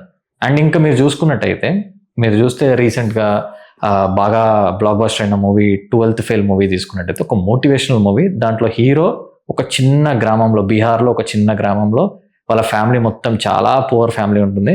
అక్కడ నుంచి స్టార్ట్ చేస్తే ఒక మంచి జర్నీతో చూపిస్తూ ఒక పోలీస్ ఆఫీసర్ని అడ్మైర్ చేసుకుంటూ ఏదో ఒక సివిల్ ఆస్పిరెంట్ అవ్వాలని చెప్పి అలా అలా సిటీకి వచ్చి ప్రిపేర్ అయ్యి చాలా కష్టాలు పడి లాస్ట్కి ఐపీఎస్ ఆఫీసర్ అవుతాడు దాంట్లో. సో ఇలా అంత జీల్, అంత ఫైర్ అనుకోండి, లేకపోతే ఆ కైండ్ ఆఫ్ ఏమంటారు లోపల ఒక కైండ్ ఆఫ్ కుతూహలం అంటారు కదా సార్, అది మన వాళ్ళకి ఉందంటారా? లేదా మన వాళ్ళు గివ్ అప్ ఎక్కువ ఇచ్చేస్తారా? మన వాళ్ళ మైండ్ సెట్ ఊరికేనే మారిపోతుంటుంది మన వాళ్ళకి ఎక్కువ. వాళ్ళు ఏంటంటే పుట్టుకతోటే ప్రతి ఇంటికి ఒకటి వెళ్తాడు, ప్రతి ఇంటికిలో ఒకటి చదవాలని చెప్పేసి ఒక దృఢమైన సంకల్పంతో ముందుకు పోతారు. మన దగ్గర అది ఎందుకు మిస్ అవుతుంది అండ్ ఎక్కడ గ్యాప్ వస్తుంది అంటారు? అంటే యాక్చువల్గా మీరు చెప్పిన దాంట్లో సగమే రైటు, సగమే రైటు సగమే రాంగ్ అనే దానికన్నా షేడ్ వేరంటాను నేను. మీరు చెప్పింది రైటే, షేడ్ ఎలా వేరో చెప్తాను మీకు. ఇప్పుడు నార్త్ ఇండియాలో మనకున్న స్టేట్స్ 5 సౌత్ ఇండియాలో, వాళ్ళకి చాలా ఎక్కువ 10-15. అంటే నేను మా నార్త్ ఈస్ట్ పక్కన పెడితే అంటున్నాను, నార్త్ ఈస్ట్ పక్కన పెడితే నార్త్ ఇండియా చూస్తే కనుక 10-15 మినిమం ఉంటాయి సరదాగా చెప్తే. సో అందుకని మనకి నార్త్ ఇండియా నుంచి ఎక్కువ సర్వీసులు వస్తున్నాయంటే అర్థం ఏంటంటే వాళ్ళు ఎక్కువ స్టేట్స్ ఉన్నారు కాబట్టి. బట్ ఒక బీహార్, ఉత్తరప్రదేశ్ లాంటి పదాలు మీరు వాడినప్పుడు బీహార్ నుంచి ఎక్కువ వస్తున్నారని మాత్రం కొంతవరకు మనం చెప్పచ్చు. దాని కారణం ఏంటి అంటేనండి, నేను నా అబ్జర్వేషన్ ఇది, రైట్ ఆ రాంగ్ సైంటిఫిక్గా నాకు తెలియదు. నా 25 ఏళ్ల అనుభవంలోంచి నేను అర్థం చేసుకున్నది ఏంటంటే, ఎక్కడ ఆకలి ఉంటే అక్కడ ఐఏఎస్ ర్యాంకులు ఉన్నాయి, ఎక్కడ అవమానాలు ఉంటే అక్కడ ఐఏఎస్ ర్యాంకులు ఉన్నాయి, ఎక్కడ బాధలు ఉంటే అక్కడ ఐఏఎస్ ర్యాంకులు ఉన్నాయి. కడుపు నిండినోడు ఇక్కడ ఐఏఎస్లు అవ్వటం లేదు, అస్సలు అవ్వట్లేదు నా ఉద్దేశం కాదు. బీహార్ వెనకబడిన రాష్ట్రం. బీహార్లోని అత్యంత వెనకబడిన జార్ఖండ్ కానీ, ఛత్తీస్గఢ్ కానీ, బీహార్ కానీ, ఒడిస్సా కానీ అత్యంత వెనకబడిన జిల్లాలలోంచి ఎక్కువ మంది వస్తున్నారు. నా అనుభవం బీహార్ మాత్రమే కాదు, ఆంధ్ర, తెలంగాణలో కూడా వెనకబడిన జిల్లాల్లోంచి ఎక్కువ ఐఏఎస్లు అవుతున్నారని నాకున్న అంచనా. అవుతున్నారో లేదో నాకు తెలియదు, కానీ ప్రిపేర్ అవుతున్నవాడు మాత్రం నా గత 25 సంవత్సరాల నా యొక్క టీచింగ్ చరిత్రలో 25,000 మందిని స్టూడెంట్స్ని నేను డైరెక్ట్గా ప్రత్యక్షంగా చూశానని అనుకుంటే, అంటే దాదాపుగా నా అబ్జర్వేషన్ ఏంటంటే, వెనకబడిన జిల్లాల నుంచి వచ్చిన వాళ్ళు, సరే ర్యాంకులు ఎక్కువ అయ్యారో లేదో నాకు తెలియదు, కానీ ప్రిపరేషన్కి మాత్రం ఎక్కువ ఉంది. అనంతపురం అంతే సార్. ఇప్పుడు మీరు నేను 12th ఫెయిల్ మూవీ అన్నాను కదా, ఆ మూవీలో కూడా హీరో వాళ్ళ ఫాదర్ని క్రిటిసైజ్ చేస్తారు ఆ ఊర్లో. ఆ క్రిటిసైజ్ చేసినందుకు బందిపోట్లు అనే పాయింట్ ఇలా తీసుకున్న పాయింట్లో, లేదు నేను మా ఫాదర్ని ప్రౌడ్గా ఫీల్ అయ్యేలా చేయాలి అనే ఒక ఫైర్ తోటి ఆ అబ్బాయి అలా ప్రిపేర్ అయ్యి సక్సెస్ అవుతాడు. అవును. అండ్ క్లైమాక్స్ కూడా ఒక సీన్ ఉంటుంది, హీరో ఇట్లా ఐపీఎస్ అయ్యానని చెప్పి ఫోన్ చేస్తే వాళ్ళ మదర్ ఫోన్ లిఫ్ట్ చేసి మాట్లాడుతుంది. మాట్లాడగా వాళ్ళ ఫాదర్ జస్ట్ అయ్యావా లేదా ఐపీఎస్ ఆఫీసర్ అంటే అయ్యా అంటే పరిగెత్తాడు ఫోన్ ఆపేసి, సర్పంచ్కి చెప్తా వెళ్ళేసి మన కొడుకు ఐపీఎస్ అయ్యాడు ఇప్పుడు అని చెప్పేసి చాలా ఎమోషనల్ జర్నీ చూపించారు. అంటే అలాంటి స్టూడెంట్స్ మీ లైఫ్లో ఎవరు ఉండేనా సార్? అంటే చాలా వెనుకబడి ఇప్పుడు మీరు అన్నట్టుగా ఉన్నారండి. ఇప్పుడు రోణంకి గోపాలకృష్ణ అనే అబ్బాయి 3వ ర్యాంక్ ఆల్ ఇండియా లెవెల్లో వచ్చింది. శ్రీకాకుళం నుంచి ఒక సామాన్యమైన మధ్యతరగతి పేదరికంలోంచి తెలుగు తప్ప ఇంగ్లీషు కూడా సరిగ్గా రాదనే అబ్బాయి 1 ఏడాది 2 ఏడాదులు కాదు, అతను చెప్పిందే 12 ఏళ్ళు ఈ ఫీల్డ్లో ఉండి 7-8 సార్లు రాసి ఐఏఎస్ ఎగ్జామినేషన్లో ఆల్ ఇండియాలో 3వ ర్యాంక్ వచ్చింది. గ్రేట్. మన తెలుగుడే, మన తెలుగు అబ్బాయి. Okay. సింహాచలం అనే అబ్బాయి 2 కళ్ళు లేని అబ్బాయి, తనకు తాను చదువుకోలేని అబ్బాయి, పక్కన ఎవరో ఉంటేనే తప్ప ఎక్కడికి వెళ్ళలేని అబ్బాయి, పుస్తకాలు చదవలేని అబ్బాయి, క్లాస్ రూమ్లో కూర్చోలేని అబ్బాయి, కూర్చున్న కనిపించని అబ్బాయి ఐఏఎస్ అయ్యారు. ఓకే. కొన్ని వందల గాథలా చెప్పచ్చు మనం. సో అందుకని ఖచ్చితంగా అంత సందేహమే లేదు. ఆకలి కేకలు, నీకు అవ్వాలనే బలమైన కోరిక, అవమానాలలోంచి బయటపడాలని, చిత్కారాల్లోంచి సత్కారాల్లోకి వెళ్ళాలి అనుకున్న వాడు ఇక్కడ ఐఏఎస్ అవుతాడు. అంతే సార్. ఆ బర్నింగ్ డిజైర్ అని ఉండాలి వాడికి. ఏదో ఒక దెబ్బలు తగిలినోడైతే దాని నుంచి అవుతాడు. సార్ అంటే చెక్కి ఆ రాయి నుంచి శిల్పమైనట్టు అంతే. ఎగ్జాక్ట్. ఈ will completely frame his life. Exact. Sir ఇప్పుడు ఐఏఎస్ ఆఫీసర్ అయిన తర్వాత లేదా ఐపీఎస్ ఆఫీసర్ వాళ్ళ లైఫ్ స్టైల్ ఎలా ఉంటుంది సార్? అంటే మామూలుగా అయితే లైఫ్ స్టైల్ అనే దానికి సంబంధించి 2 అర్థాలు ఉంటాయి. ఒకటి పర్సనల్, 2 ప్రొఫెషనల్. చాలా మంది అనుకుంటారంటే ఐఏఎస్లు కానీ ఐపీఎస్లు కానీ ఐఆర్ఎస్లు కానీ అయిన తర్వాత వాళ్ళ లైఫ్ స్టైల్ పూర్తిగా మారిపోతుంది, లేకపోతే చాలా రాత్రికి రాత్రి మిరాకిల్స్ జరిగిపోతాయి అనుకుంటారు. కానీ అవి ఏం కాదు. నేను మాట్లాడుతుంది వ్యక్తిగత జీవితం. ద ఓన్లీ థింగ్ ఏంటంటే నా అబ్జర్వేషను ఒక నార్మల్ స్టూడెంట్ కనుక ఐఏఎస్ అయిన తర్వాత అతన్ని ప్రపంచం చూసే విధానం మారుతుంది. ఓకే. ఒక హీరోగా చూస్తుంది, ఒక సెలబ్రిటీగా చూస్తుంది, ఒక లెజెండరీ పర్సనాలిటీగా చూస్తుంది. దానివల్ల లైఫ్ స్టైల్లో కొన్ని మార్పులు చేసుకోక తప్పని పరిస్థితి ఏర్పడుతుందేమో తప్ప నిజంగా అంతకు మించి కాదు. అండ్ ప్రొఫెషనల్ లైఫ్లో ఏమవుతుందంటే బాధ్యతలు హఠాత్తుగా పెరుగుతాయి. కాకపోతే అంటే యూపీఎస్సీ అంటే మనం నేషనల్ అకాడమీ ఆఫ్ అడ్మినిస్ట్రేషన్ అంటే మనకి అడ్మినిస్ట్రేషన్లో వాళ్ళకి ట్రైనింగ్ ఇస్తారు. Lal Bahadur Shastri national academy of education వాటిలో అండ్ ఈవెన్ మన Sardar Vallabhbhai Patel IAS police academy వాటిలో వాళ్ళకి ట్రైనింగ్ రిగరస్గా ఇస్తారు. ఫీల్డ్ ట్రైనింగ్ ఉంటుంది, క్లాస్ రూమ్ ట్రైనింగ్ ఉంటుంది, చాలా ఉంటాయి. ఇందులోంచి they are able to get a wonderful outlook toward their professional duties. Okay. But ఎంత కాదనుకున్నా రాత్రికి రాత్రి వాళ్ళలో ఒక ప్రొఫెషనల్ అవుట్లుక్ మారాల్సిందే కదా. అవును sir.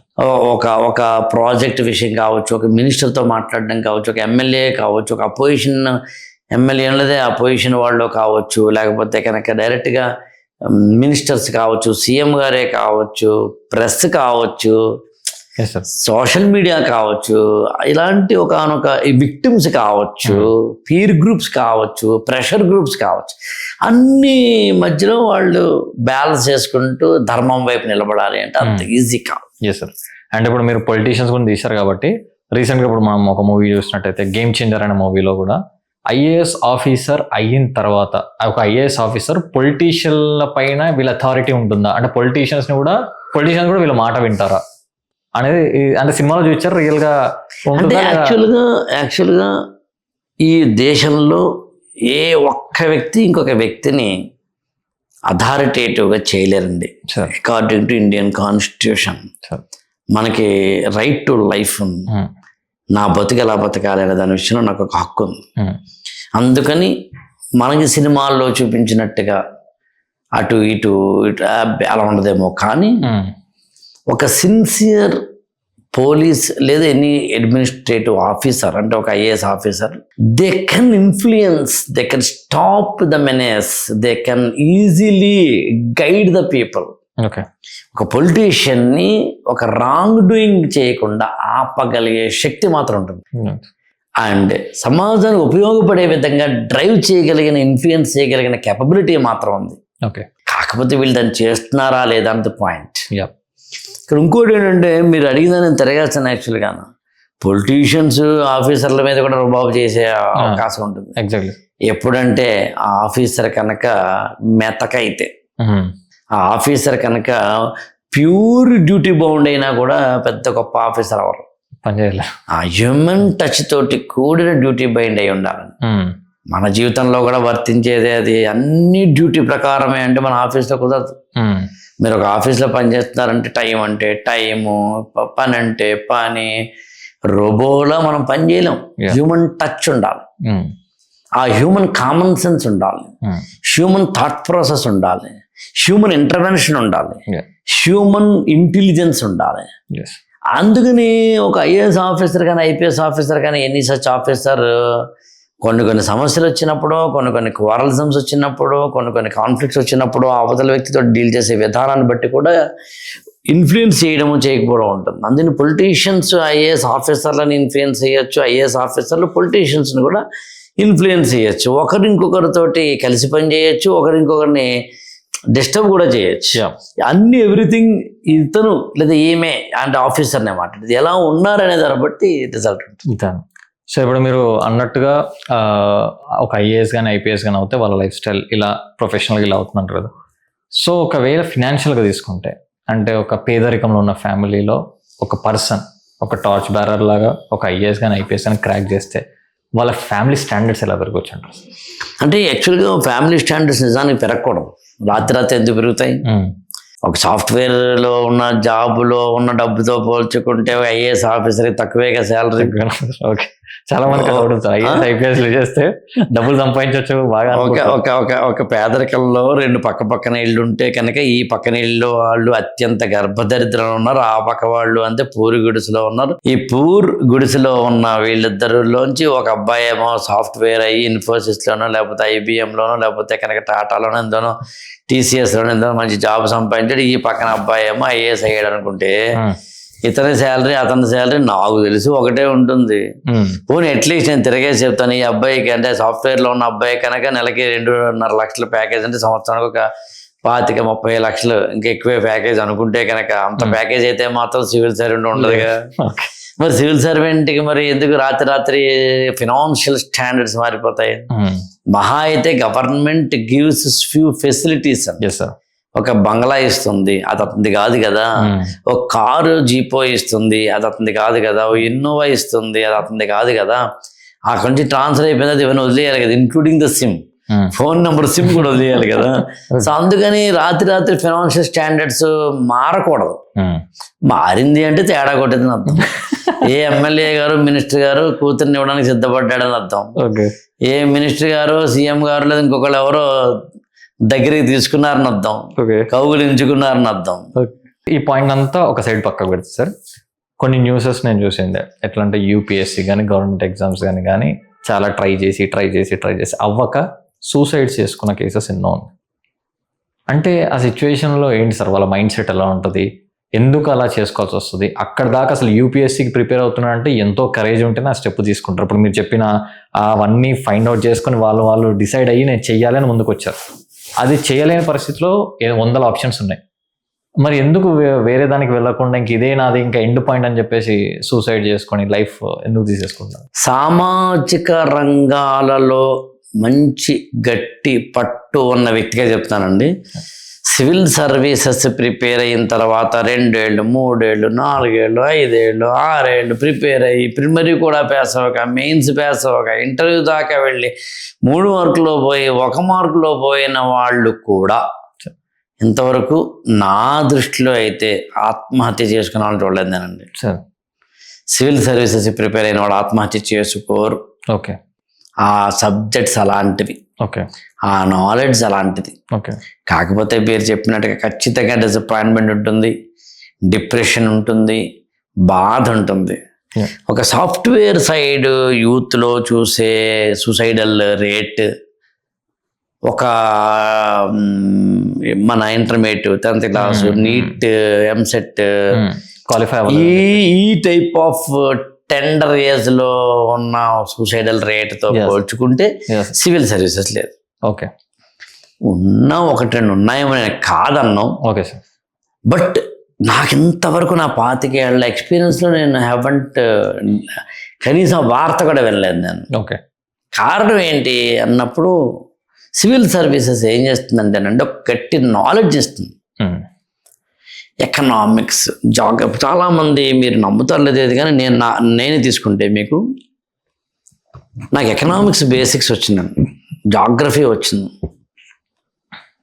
Biology, physics, chemistry, world history, post independence, history, culture, environment, disaster management, internal security, robotics, artificial intelligence, cyber security. మీరు ఏం చెప్పండి సార్, అవన్నీ నాకు తెలుసు. వచ్చేసాయి. ఓకే, బేసిక్స్ నేను మాట్లాడేది ఎలా వచ్చింది నాకు? Since I was preparing for civil services once upon A time. నేను ఒకప్పుడు ప్రిపేర్ అవుతూ ఉన్నాను, ప్రిపేర్ అయ్యాను. ఆ బేసిక్స్ మీద నా కమాండ్ ఉంది. ఆ బేసిక్స్ మీద కమాండ్ ఉండడం వల్ల నేను ఇప్పుడు బడ్జెట్ అంటే ఏంటి, ప్రైమరీ డెఫిసిట్ అంటే ఏంటి, మానిటరీ డెఫిసిట్ అంటే ఏంటి, ఫిస్కల్ డెఫిసిట్ అంటే ఏంటి, ట్రేడ్ డెఫిసిట్ అంటే ఏంటి, అసలు ఎగ్జిమ్ పాలసీస్ అంటే ఏంటి, నేను టక్టకా ఎందుకు చెప్పగలుగుతాను, బేసిక్స్ నాకు ఎక్కడి నుంచి వస్తుంది, ప్రైమరీ సెక్టార్ అంటే ఏంటి, టెర్షరీ సెక్టార్ అంటే ఏంటి, సెకండరీ సెక్టార్ అంటే ఏంటి, అసలు ఇండియన్ ప్లానింగ్ సిస్టమ్ అంటే ఏంటి, ఎలా చెప్పగలుగుతాను నేను అంటే నేను చదువుకున్నాను కాబట్టి. అందులో సివిల్ సర్వీసెస్ ప్రిపేర్ అయిన ఒక స్టూడెంట్కి అన్ని సబ్జెక్టుల మీద కమాండ్ చేస్తుంది అండ్ లాజికల్గా ఆలోచింపచేస్తుంది. Is able to think in a different way. అలా ఆలోచింపచేసే ఒకనొక పరిస్థితిలో ఉన్నప్పుడు ఖచ్చితంగా ఆ వ్యక్తికి ఒక సౌండ్ నాలెడ్జ్ ఉంటుందండి, సౌండ్ మైండ్ ఉంటుంది. ఒక 1 month 2 months డిస్టర్బ్ అవ్వకుండా ఎందుకు ఉంటారులేండి కానీ అంత ప్రిపేర్ అయిన తర్వాత.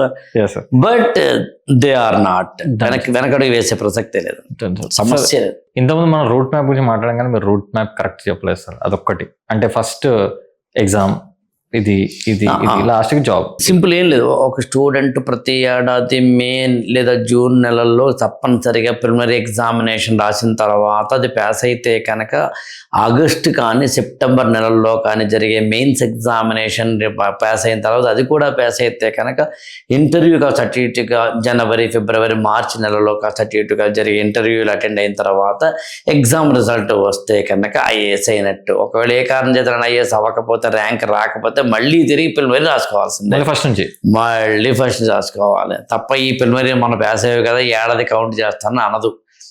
మొదటి భారతదేశంలో ఏ ఎగ్జామ్కి అది లేదు. ఓకే, అంటే అన్ని క్లియర్ అయ్యి ఇప్పుడు ఇంటర్వ్యూ పోయినా కూడా మళ్ళీ ఇంటర్వ్యూలో 1 మార్కులో పోయినా కూడా మళ్ళీ ప్రిలిమినరీ రాయాల్సిందే. Okay, done sir. సో ఇప్పుడు మనము ఈ ఏదైతే ఐఏఎస్, ఐపీఎస్ వీటి గురించి మనం మాట్లాడుతాం, దాన్ని కొంచెం పక్కన పెడదాం. అంటే మీకు ఆల్రెడీ ఒక యాజ్ ఏ ట్రైనర్గా, టీచర్గా, మీరు ఫిలాసఫిస్ట్గా మీకు కొంచెం ఐడియా ఉంది సొసైటీ పైన. సో దీన్ని కట్ డౌన్ చేస్తే సార్, ఇప్పుడున్న జనరేషన్లో స్టూడెంట్స్ ఎవరైతే ఉన్నారో, ఇప్పుడు మీరు చెప్పిన వాళ్ళంతా ఒక set of students IAS, IPS వైపు వాళ్ళ ఆలోచన వచ్చిందంటే వాళ్ళు ఏదో ఒకటి చెయ్యాలి అనే ఒక సంకల్పంతో ముందుకెళ్తున్నారు. ఈ సంకల్పం కానీ ఏమీ లేకుండా ఉన్న కేటగిరీ ఆఫ్ స్టూడెంట్స్ ఇంకో వైపు ఉన్నారు. ఈ వైపు ఉన్న స్టూడెంట్స్ గురించి మనం మాట్లాడదాం సార్. అండ్ వీళ్ళని మనం చిన్న ఏజ్ నుంచే కట్ డౌన్ చేద్దాం సార్. అంటే చిన్న ఏజ్ గ్రూప్లో తీసుకున్నప్పుడు వీళ్ళు స్కూలింగ్లో ఉన్నప్పుడు కానీ, ఇంటర్మీడియట్లో ఉన్నప్పుడు కానీ వీళ్ళ దగ్గర మనం అబ్జర్వ్ చేస్తుంది ఇప్పుడు ఏంటంటే ఆ పట్టుదల కానీ, ప్యాషన్ కానీ, చదవాలని ఇంట్రెస్ట్ కానీ ఏది లేదు. ఎడ్యుకేషన్ సిస్టమ్ కూడా ఎలా తయారైందంటే బట్టీలు కొట్టి చదవడమే తప్ప దాంట్లో ప్రాక్టికాలిటీ రిలేటెడ్ ఏం లేదు. మరి ఇలాంటి ఎడ్యుకేషన్ ఇప్పుడున్న జనరేషన్, ఇప్పుడు చాలా fast generation, 5th class 6th class వచ్చిందంటే వాడి చేతి మొబైల్ ఫోన్ వచ్చేసింది.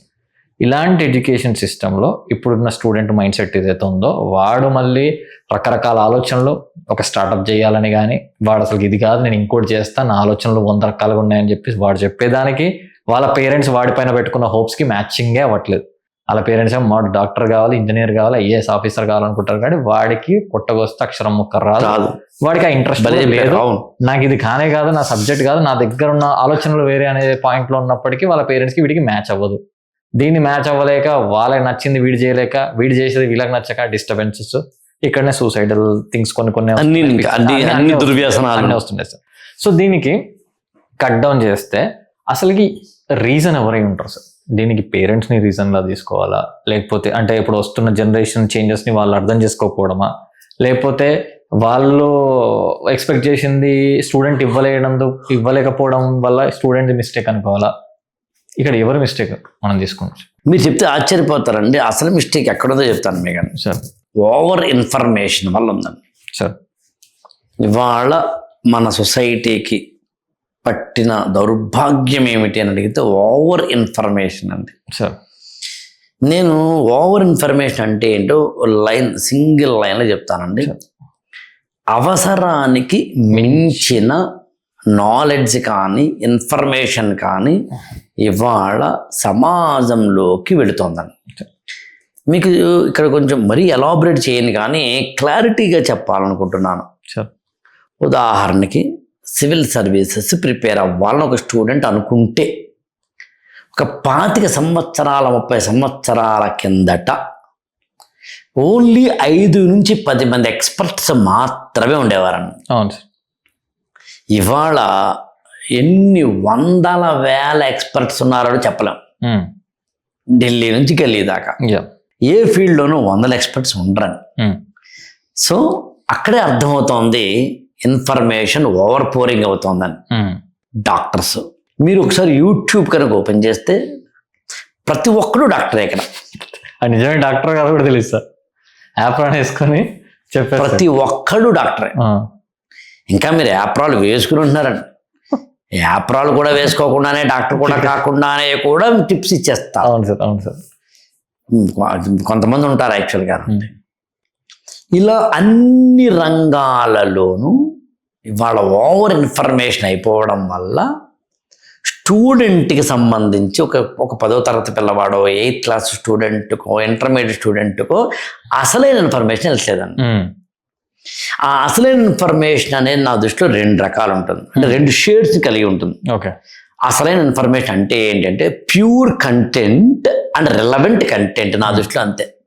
ప్యూర్ కంటెంట్ అంటే ఇచ్చేవాడు, రిలవెంట్ కంటెంట్ అంటే తీసుకునేవాడు. ఓకే. ఈ తీసుకునేవాడికి అసలైన కంటెంట్ ఇవ్వాలి. ఉదాహరణకి ఇందాక మీరు మాట అన్నారు, సివిల్ సర్వీసెస్కి ప్రిపేర్ అవుతున్న స్టూడెంట్స్ వేరు, మిగతా స్టూడెంట్స్ వేరు. కానీ నిజానికి విచిత్రం ఏంటంటే సివిల్ సర్వీసెస్కి ప్రిపేర్ అయ్యే స్టూడెంట్స్ అందరూ కూడా ఐఏఎస్ అవ్వరు. అంతే కదా సార్. కానీ ఐఏఎస్ అవనంత మాత్రాన వేస్ట్ ఫెలో కాదు. ఎగ్జాక్ట్. కానీ ఐఏఎస్ అవుతాడో లేదో చెక్ చేసుకోకుండా మాత్రం దిగిపోతాడు. That is the wrong. ఇవాళ మొత్తం మన సమాజంలో ఓవర్ ఇన్ఫర్మేషన్ అయిపోవడం వల్ల ఎంతమంది కన్ఫ్యూజ్ అయ్యారో చెప్తాను చూడండి. ఒకటి ఎక్స్పర్ట్ కన్ఫ్యూజ్ అయ్యాడు. ఎక్స్పర్ట్ చెప్పే క్రమంలో ఏం చెప్పాలో అర్థం కావట్లేదు. నిజాయితీ అయిన నిజమైన రిలవెంట్ కంటెంట్ నేను చెబుతుంటేనేమో జనాలు చూడరు, నాన్ సెన్స్ కంటెంట్ పెడితే చూస్తారు. ఇప్పుడు నేను కూడా నాన్ సెన్స్ కంటెంట్ పెట్టకపోతే చూడలేదు కాబట్టి కంటెంట్ నాన్ సెన్స్ పెట్టాలా? That is the experts problem. ఇవాళ ఎంతమంది డాక్టర్లు ఇవాళ తమ్నైల్స్ ఒకసారి చూడండి, ఎంతమంది లాయర్లకి తమ్నైల్స్ చూడండి, ఎంతమంది అంటే ఆయుర్వేద సిద్ధ వైద్యం లాంటి వాళ్ళ తమ్నైల్స్ చూడండి. ఆ తమ్నైల్స్లో వెరైటీ ఆధ్యాత్మిక అంటే చిన్నజీర స్వామీజీ లాంటి వాళ్ళ వీడియోలో కూడా వాళ్ళ తమ్నైల్స్లో కనుక కిక్ ఇచ్చేది లేకపోతే లోపలికి వెళ్ళి చూసేవాళ్ళు ఏంటండి. చాగంటి గారికి గరికిపాటి గారికి కూడా తప్పట్లేదు అది. అంటే వాడు గొప్ప, మిగతా సమాజం తక్కువ అని చెప్పడం నా ఉద్దేశం కాదు. What I want to convey ఒక ప్యూర్ కంటెంట్ నీకు ఇస్తుంటే ఇవాళ కుదరట్లేదు అని చెప్పి ఎక్స్పర్ట్ కన్ఫ్యూజన్ లో పడ్డాడు. ఇప్పుడు ఇన్స్టాగ్రామ్ లో కూడా యూట్యూబ్ లో మీరు మంచి మాటలు చెప్పండి, ఎవడు చూడ్డు. పనికిరాని వీడియో పెట్టండి, మిలియన్స్ లో వ్యూస్. నో డౌట్ అది సొసైటీ అలా అయిపోయింది. అంతే. మీకే ఉదాహరణ చెప్తాను. మీరు ఆర్టిఫిషియల్ ఇంటెలిజెన్స్ అనే దాని గురించి చక్కగా ఒక 10 నిమిషాల వీడియో పెట్టండి, లేదా how to build a what we call web page అనేది, వెబ్సైట్ అనేది సింపుల్ గా HTML మీద తీసుకుని పెట్టి చెప్పండి, దానికి 10,000 మంది చూస్తారనుకుంటే. అలా కాకుండా ఒక కుర్రాడు, నేను హైదరాబాద్ వచ్చాను, కోకటపల్లిలో వీక్యూబ్ అనే కోచింగ్ సెంటర్కి వెళ్ళాను, లేదా ఇంకో దానికి వెళ్ళాను, వెళ్ళి కూర్చున్నాను. నేను ఈరోజు ఏం జరిగిందంటే 1 డే ఇన్ మై లైఫ్ అని పొద్దున్న లేచాను, దంత దావన చేశాను, స్నానం కూడా చేశాను, ఇదిగో నేను వెళ్తున్నాను అన్న వీడియోకి ఎక్కువ ఉంటాయండి. అందులో ఏముందండి, వాడెవడో తన జీవితంలో ఉదయం ఏ సబ్బుతో స్నానం చేశాడు అనే దాన్ని చెబుతుంటే చూసే జనాలు ఎక్కువైపోయారు తప్ప అవతలోడి జీవితం గురించి తెలుసుకోవాలనుకోండి కుతూహలం ఎక్కువ. అందులో ఏమైంది, ఎక్స్పర్ట్సా కన్ఫ్యూజ్ అయిపోయారు, దానివల్ల పేరెంట్సా కన్ఫ్యూజ్ అయిపోయారు, దానివల్ల చిల్డ్రన్ కన్ఫ్యూజ్ అయిపోయారు. మొత్తం మీద కన్ఫ్యూజన్, దాని మీద చెప్పినట్టుగా కన్ఫ్యూజన్ ఎప్పుడైతే వచ్చిందో అక్కడ ఇబ్బందులు ఎదురవుతాయి. అందులో వాడు ఏం చేయాలో వాడికి అర్థం కాని పరిస్థితి ఏర్పడుతుంది. ఏం చేయాలో తెలియక ఏదోటి చేస్తూ ఉంటాడు. ఏదోటి చేస్తుంటే చివరికి ఏమవుతాడండి, కింద బాధపడతాడు. సో అందుకని ఏం చేయాలో తెలియకపోవడమే వాళ్ళ సమస్య. Yes sir. దానిలోంచి depressions, inferiority complex, neurotic problems and అక్కడ నుంచి suicidal symptoms and all this things. ఇక్కడ స్టూడెంట్స్ లో చూస్తే ఇప్పుడు మేజర్ ఛాలెంజెస్ వస్తున్నాయి సార్. ఒకటి వచ్చేసి వాడికి ఆ ఏజ్ లో ఎలా ఉండాలో తెలియని ఒక సిచ్యువేషన్, అండ్ ఎలా రెస్పెక్ట్ ఇవ్వాలని ఎథిక్స్ అనుకోండి, మోరల్స్ అనుకోండి, ఎక్కడైతే ఒక టీచర్ తీసుకోవాల్సిన రోల్లో టీచర్ తీసుకుంటున్నారా లేదనేది మీరే చెప్పాలి బయటప్పుడు సొసైటీ ఎలా ఉందో. అండ్ ఒకప్పుడు వాడు ఒక ఏజ్కి వచ్చినప్పుడు కానీ వాడు గ్రో అయ్యే క్రమంలో కానీ వాడు ఎలా అంటే వీళ్ళు పెద్దవాళ్ళు, వీళ్ళని నేను రెస్పెక్ట్ ఇవ్వాలి, మా అక్క, మా అమ్మ, మా చెల్లి, మా నాన్న, మా అత్తయ్య, మా మావయ్య, రిలేషన్స్ కానీ రెస్పెక్ట్ కానీ, వాడికంటే ఒక సంవత్సరం ఎక్కువ ఉన్నవాడికి రెస్పెక్ట్ ఇవ్వడం కానీ, కాళ్ళు మొక్కే సంస్కారం మనది ఉండేది ఒక టైంలో, ఉపాధ్యాయులకు కానీ ఎవరికైనా. ఇప్పుడు కాళ్ళు మొక్కడం ఒక నామోషిగా ఫీల్ అవుతున్న జనరేషన్ని చూస్తున్నాం. అండ్ ఈ టీచర్స్ని కూడా అనుకుంటే, అందరినీ అనట్లేదు సార్, కానీ కొంతమంది అది ఒక జాబ్లా తీసుకుంటున్నారే తప్ప అది ఒక రెస్పాన్సిబిలిటీగా తీసుకోలేని సొసైటీ చూస్తున్నాం. ఒకప్పుడు ఇప్పుడు మీరే ఉండొచ్చు, నేను నేర్చుకున్న సిచ్యువేషన్లో మా తెలుగు టీచర్ లలిత మేడం అని చెప్పేసి ఉండేవాళ్ళు. ఆవిడ మాకు నేర్పించారు. మేము 6th, 7th, 8th క్లాస్లో ఉన్నప్పుడే మంచి ఏంటి, చెడు ఏంటి, ఎలా ఉండాలి, ఎలా ఉండొద్దు. ఒకవేళ నువ్వు తప్పు చేస్తే నీకు అదే వస్తుంది, అంటే నీకు భగవంతుడు అదే ఇస్తాడు, యూనివర్స్ నువ్వు ఏది ఇస్తే అదే వస్తుంది. సో నువ్వు ఏది చేసినా నీ మంచి చేస్తే మంచి వస్తుంది, చెడు వస్తే చెడు వస్తుంది. సో ఏదైనా సరే నువ్వు మంచిగా చేయాలి అనే రూట్స్లోనే మాకు ఆ ఇంప్లాంటింగ్ అనేది చేశారు sir.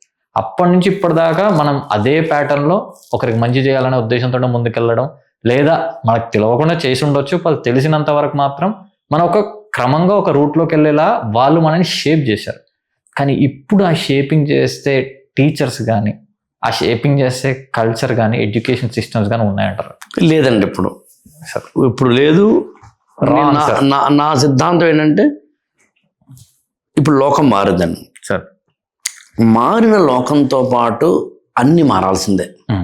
Basic learning point, learning టిన్స్, లెర్నింగ్ కేపబిలిటీ అనేది తగ్గిపోయిందన్న వేదన, బాధ, ఆ వెలితి వల్ల మన మారిన వాటి పట్ల అరే అనిపించింది తప్ప, అదొక్కటి మానేస్తే, అది ఒక్కసారి పక్కన పెడితే మాత్రం ఖచ్చితంగా మారిన పరిస్థితులతో పాటు అన్నీ మారతాయి.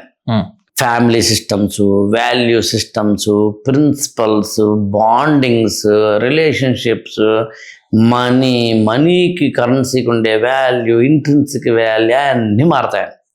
అన్ఫార్చునేట్ థింగ్ ఏంటి ఈ మొత్తం ప్రాసెస్లో అన్నప్పుడు, ఇండివిజువలిజం అనేది పెరిగిపోవడం వల్ల, ఐసోలేటెడ్ ఐలాండ్స్గా ఇండివిజువల్స్ అయిపోవడం వల్ల ప్రతి ఒక్కడికి నాకు అన్నీ తెలుసును అనే ఒక అనగజంలోకి వెళ్ళిపోయే పరిస్థితి ఏర్పడింది. ఇవాళ సొసైటీకి ఏదైనా ఒక జబ్బు పట్టింది అంటే ఎవ్రీ వన్ నోస్ ఎవ్రీథింగ్ అని. మీకు ఉదాహరణకి మళ్ళీ అదే ఉదాహరణ చెప్తున్నాను, కానీ డాక్టర్ దగ్గరికి వెళ్ళాం అనుకోండి, డాక్టర్ గారు ప్రిస్క్రిప్షన్ రాశారనుకోండి, మీరు ఫస్ట్ ఏం చేస్తున్నారండి? ప్రిస్క్రిప్షన్ తీసుకెళ్ళి మెడికల్ షాప్ దగ్గర తీసుకెళ్ళి అక్కడ కొంటూ ఈలోగా మీరు బ్రౌజింగ్ చేస్తున్నారు. 1mg.comకో దేనికో వెళ్ళి మీరు చూస్తున్నారు ఈ ఏంటిది, ఈ టాబ్లెట్ ఏంటి, ఈ టాబ్లెట్లో ఉన్నదేంటి, ఆ కాంపోనెంట్స్ ఏంటి, అందులో ఉన్న కెమికల్స్ ఏంటి, అది ఏ కంపెనీ వాడు చేశాడు, సైడ్ ఎఫెక్ట్స్ ఏంటి, అసలు ఆన్లైన్లో కొంటే ఎంత ఖర్చు అవుతుంది, ఇక్కడ ఈ షాప్ దగ్గర కొంటే ఎంత ఖర్చు అవుతుందో, అబ్బో కొన్ని వందలు చేసేందుకు అవకాశం ఏర్పడుతుంది.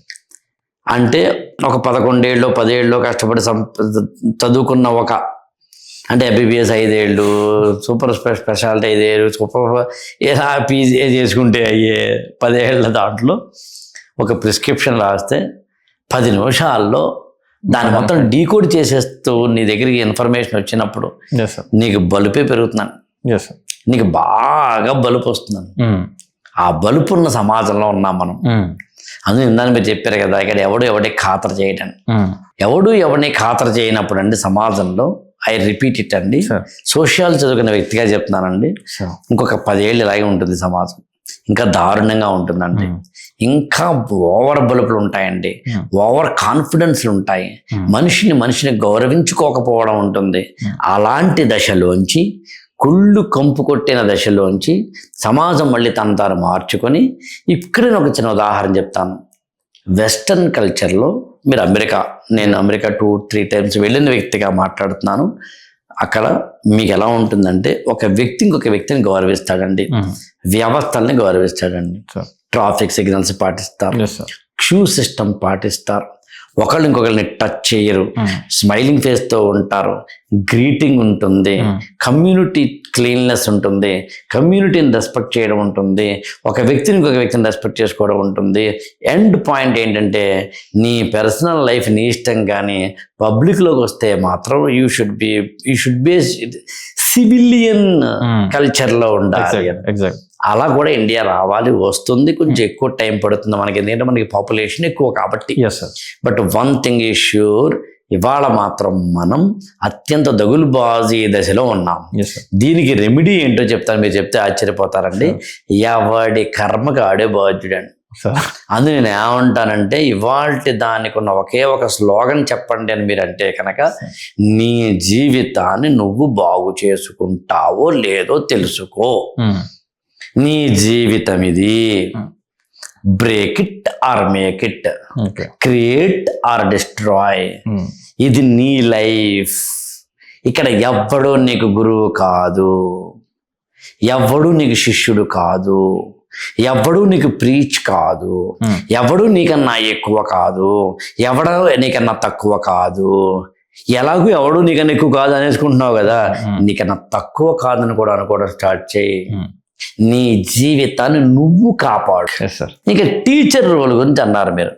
టీచర్లు ఇప్పుడు సరిగ్గా చెప్పట్లేదు సంథింగ్ అన్నారు. అంటే చెప్పట్లేదని కాదు సార్, ఒకప్పుడు అందులోని కూడా కాదులేండి, ఒకప్పుడు టీచింగ్ రోల్ అనేది ఒక రెస్పాన్సిబిలిటీలా ఫీల్ అయ్యేవాళ్ళు సార్. ఇప్పుడు లేదు. యూపీఎస్సీ అనేది ఎలా అయితే వాళ్ళు నేను ఒక దేశానికి సేవ చేయాలని అనుకునే వాళ్ళు ఉన్నారో, అదే కేటగిరీలో నేను ఒక టీచింగ్ ఫీల్డ్లోకి వెళ్ళి చాలా మంది ఫ్యూచర్ ఆఫ్ ఇండియాని నేను క్రియేట్ చేయాలి అనే ఒక రెస్పాన్సిబిలిటీలో తీసుకున్న ఒక వృత్తి ఇప్పుడు అది ఒక ప్రొఫెషన్ లాగా అయిపోయి జస్ట్ శాలరీ వచ్చిందా పోయామా వచ్చామా అనే సిచ్యువేషన్కి అయితే వచ్చిందని నేనైతే నమ్ముతున్నాను సార్. కానీ నేనేమంటానంటే టీచర్లు మాత్రమే మారారా? డాక్టర్లు మారలేదా, యాక్టర్లు మారలేదా, లాయర్లు మారలేదా, పొలిటీషియన్స్ మారలేదా, ఆటో డ్రైవర్లు మారలేదా, పని వాళ్ళు మారలేదా, సర్వెంట్ మేడ్స్ మారలేదా, స్టూడెంట్స్ మారలేదా, పేరెంట్స్ మారలేదా, ఆటో వాలా మారలేదా, కారు డ్రైవర్ మారలేదా, క్యాబ్ వాలా మారలేదా, కెమెరామెన్లు మారలేదా? అందరూ మారారండి. వాళ్ళందరూ మారారు సార్. కాకపోతే ఒక స్టూడెంట్ గ్రో అయ్యే సిచ్యువేషన్లో టీచర్కు ఉన్న రెస్పాన్సిబిలిటీ కానీ టీచర్కు ఉన్న ఆ యొక్క స్పేస్ కానీ వీళ్ళందరికీ ఉండదు సార్. మీకు తెలిసిన ఒక విషయం అండి సార్, ఇవాళ బాగా చెప్పాలని స్టూడెంట్కి సార్ పరితపిస్తున్న టీచర్కి వినే స్టూడెంట్స్ లేరంటే do you believe? Yes sir, strongly believe that. లేరండి ఇవాళ సార్, ఐ యాక్సెప్ట్ ఇట్. ఇవాళ స్టూడెంట్స్ లేరు సార్, లేరు. అలా మైండ్ సెట్ రెస్పెక్ట్ ఇవ్వట్లేదండి, రెస్పెక్ట్ లేదు, టీచర్ని తిడుతున్నారండి, ఎస్ సార్, ట్రోల్ చేస్తున్నారండి, కమెంట్ చేస్తున్నారండి, నువ్వెవడివి అంటున్నారండి, భయపడుతున్నారు కొన్ని స్కూల్లో టీచర్లు స్టూడెంట్స్కి. ఒకప్పుడు స్టూడెంట్స్ ని కొట్టే రైట్ ఉంటుండే, ఇప్పుడు కొడితే పేరెంట్స్ వరకు వస్తారు. కొట్టడం అనేది ఇప్పుడు రైట్ కాదండి. దాని లాజిక్ ఏంటంటే కొడతారనే భయం. మనిషికి చాలా అందమైన స్టేట్మెంట్ ఇస్తాను సార్ మీకు. ప్రతి మనిషి ఒక జంతువు అండి, ఒక నిస్సిగ్గైన జంతువు అండి. మనలో ఒక కోతి, ఒక గాడిద, ఒక పంది, ఒక లేడీ అంటే ఒక జింక, ఒక సింహం, ఒక పులి అందరూ ఉన్నారు సార్. ఈ లోపల ఉన్న జంతువుని బయటికి రాకుండా చేసేవి రెండే తెలిసినా మీకండి, ఐదర్ భక్తి లేదా భయం అండి. అవి రెండు లేవు సార్. అటు భక్తి లేదు. ట్రాఫిక్ సిగ్నల్ దగ్గర నేను కూర్చుని ఉన్నప్పుడు లేదా వెళ్తున్నప్పుడు ట్రాఫిక్ కనుక రెడ్ పడినప్పుడు ఆకపోతే పోలీసు వాళ్ళ అంటాడనో చలానా పడుతుందనో యాక్సిడెంట్ అవుతుందనో భయం వల్ల ఆగుతాడండి అంతే. అంతేగాని దేశభక్తిను, పోలీసులు అంటే భక్తిను, ట్రాఫిక్ అంటే భక్తి వల్ల ఆగడం. అంతే కదా సార్. ఇప్పుడు తలకాయ ప్రొటెక్ట్ చేసుకోవాలని చెప్పి హెల్మెట్లు పెట్టుకోమంటే ఎప్పుడు పెట్టాడు.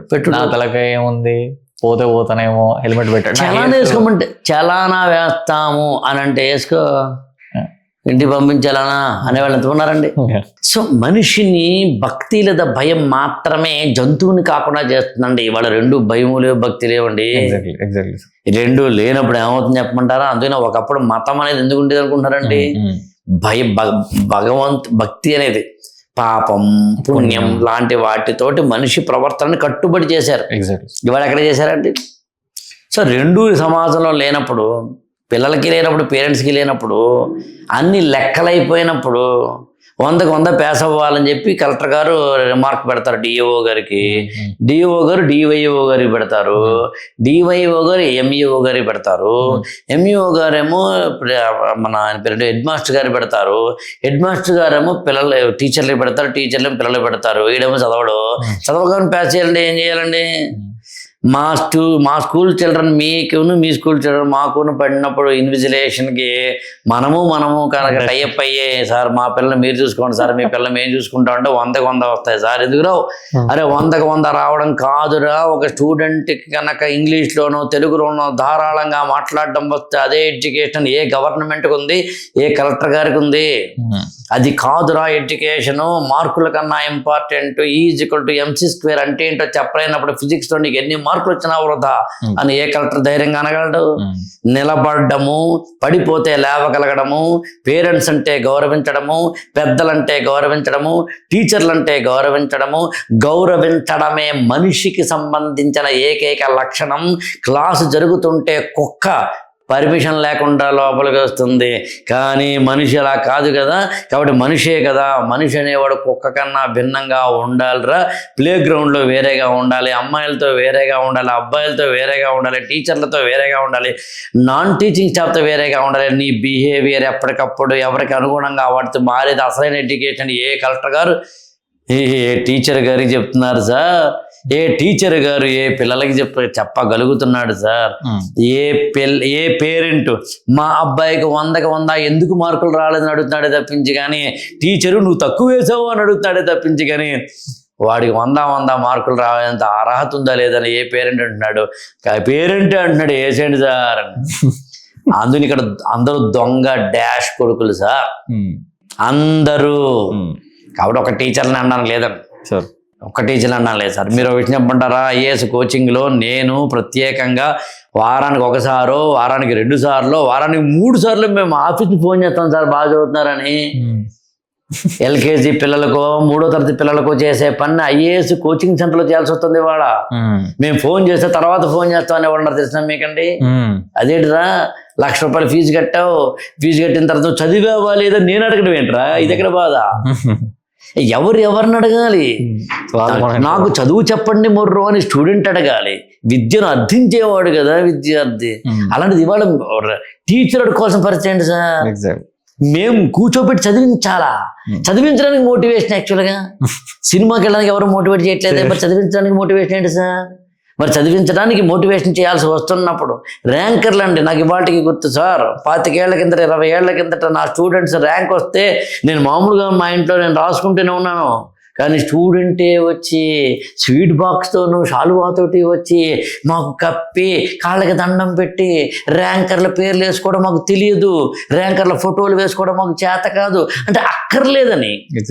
మరి ఇవాళ కోచింగ్ సెంటర్లో ర్యాంకర్లు వెనకాల పడుతున్నాయి, కోచింగ్ సెంటర్లు ర్యాంకర్లని గజారోహణం చేస్తున్నాయి, జీపుల్లో ఊరేగిస్తున్నాయి. చూపించుకోవాలి కదా. ర్యాంకర్కి ఎందుకు రాదు సార్ గర్వం? ర్యాంకర్ గొప్పను ఎందుకు అనుకోరు సార్? ర్యాంకర్ల వెంట పడుతున్నప్పుడు, అడ్మిషన్స్ కోసం వెళ్తున్నప్పుడు, విద్యను వ్యాపారం చేసినప్పుడు టీచర్ల మీద ఎందుకు ఉంటుంది సార్ సమాజానికి గౌరవం? ఎందుకు ఉండాలి సార్? పేరెంట్స్, స్టూడెంట్స్, టీచర్లు, కోచింగ్ సెంటర్లు అందరూ ఇక్కడ కింద పడిపోయారు సార్. ఓకే, అందరిది మిస్టేక్, ఒకరు కాదు అందరిది మిస్టేక్. ఓకే సార్, ఇప్పుడు చూసుకుంటే యంగ్స్టర్స్ మనము చిన్న ఏజ్లోనే వాడు పోర్నోగ్రఫీకి బాగా అడిక్ట్ అయిపోతున్నాడు. అండ్ మీరు చూసుకున్నట్టయితే కొన్ని స్కూల్స్లలో చెకింగ్స్ అవి చేస్తే డ్రగ్స్ వెళ్ళడం కానీ, డ్రగ్స్ యూజ్ చేస్తున్నారు స్కూలింగ్ పిల్లలు అని చెప్పేసి. And sexual harassments, literally rape attempts, చిన్న విద్యార్థులు sir. Okay, 7th class 8th class అబ్బాయి ఒక 5th క్లాస్ అమ్మాయి పైన లైంగిక దాడి, ఇలాంటి న్యూస్లు కూడా చూస్తున్నాం. ఈ సిస్టమ్ ఇలా అయిపోతుంది సార్. అంటే ఒక గ్రోయింగ్ స్టేజ్లో వాడు ఒక మంచి పర్స్పెక్టివ్తో, ఒక మంచి విజన్తో గ్రో అవుతే వాడి ఆలోచనలు కూడా మంచిగానే ఉంటాయి. ఈ గ్రోయింగ్ స్టేజ్ ఇలా ఉంది కదా, దీన్ని అసలుకి మీరు ఎలా చూస్తారు? అంటే దీనికి ప్రథమ కారణము, ప్రథమ శత్రువు, ప్రథమ ఫెయిల్యూర్ ప్రభుత్వాలు తండ్రి. ఓకే, గవర్నమెంట్ది మాత్రమే. నాకు ఇంకా వేరే పదం లేదు, ఎందుకో కూడా చెప్పాలి మీకు సార్. అని అనొచ్చు మామూలుగా. అదేంటి సార్, ఒక ఊర్లో డ్రగ్లు అమ్ముతుంటే ముఖ్యమంత్రి గారు ఏం చేస్తారు సార్, గవర్నమెంట్ ఏం చేస్తుంటారు కదండి. మామూలుగా చెప్తాను మీకు, మనల్ని మనం పాలించుకోవడానికి సాధ్యం కాదు. ఎందుకంటే మన ఐక్యూ లెవెల్ తక్కువ ఉండొచ్చు, మనకి చదువు ఎడ్యుకేషన్ అసలు లేకపోవచ్చు. అందులో మనందరము కలిసి ఓట్లేసి ఒక ఎమ్మెల్యేని గెలిపించుకుంటాం. మన తరపున మన జీవితాలని బాగు చేయడానికి వచ్చిన వాడిని ఎమ్మెల్యే అంటాం. అంతేగాని ఆయన గొప్పోడేం కాదు. మనందరి జీవితాలని బాగు చేయమని ఇంతమంది ఎమ్మెల్యేలను చట్టసభకి పంపించి వారిలో కొంతమంది మంత్రులై, వారిలో ఒకరేమో ముఖ్యమంత్రి, అక్కడి నుంచి ఐఏఎస్ ఐపీఎస్ ఆఫీసర్లకు సంబంధించిన ఏదైతే రాజ్యాంగబద్ధమైన పాలనా వ్యవస్థ ఉంటుందో ఇదంతా కలిపితే ప్రభుత్వము అంటాం మనం. అక్కడ తప్పుందండి సార్. ఈ సమాజంలోకి డ్రగ్స్ వస్తుంటే ఎక్కడ ఆపాలో కఠినంగా ఆపడం తెలియని గవర్నమెంట్ తప్పండి. పూర్ణం కానీ మరొకటి కానీ వస్తుంటే దాన్ని ఆపలేని గవర్నమెంట్ తప్పండి. ఇలా చెప్పుకుంటూ వెళితే నేనైతే ఏమంటానంటే గవర్నమెంట్ తప్పండి. ఇక్కడ నైతికత, సమాజము, విలువలు పోయడం ఏవి కాదండి. సమాజం ఎప్పుడు విలువలు లేకుండా ఉండడానికి ట్రై చేస్తున్నాను. సో ఇప్పుడు లాస్ట్ క్వశ్చన్ సార్, అంటే ఇప్పుడు మనం తీసుకున్నట్టయితే చాలామంది ఇక చదువుకొని ఒక ఎంబీఏలు పీజీలు ఇవి చేస్తేనే ఒక లైఫ్ ఉంటుంది అనే దాంట్లో ఉండిపోయారు. పేరెంట్స్ కూడా మావాడు 10th అయిపోవాలి, 10th తింటారు, డిగ్రీ పీజీ చేస్తే మావాడు లైఫ్ సెటిల్.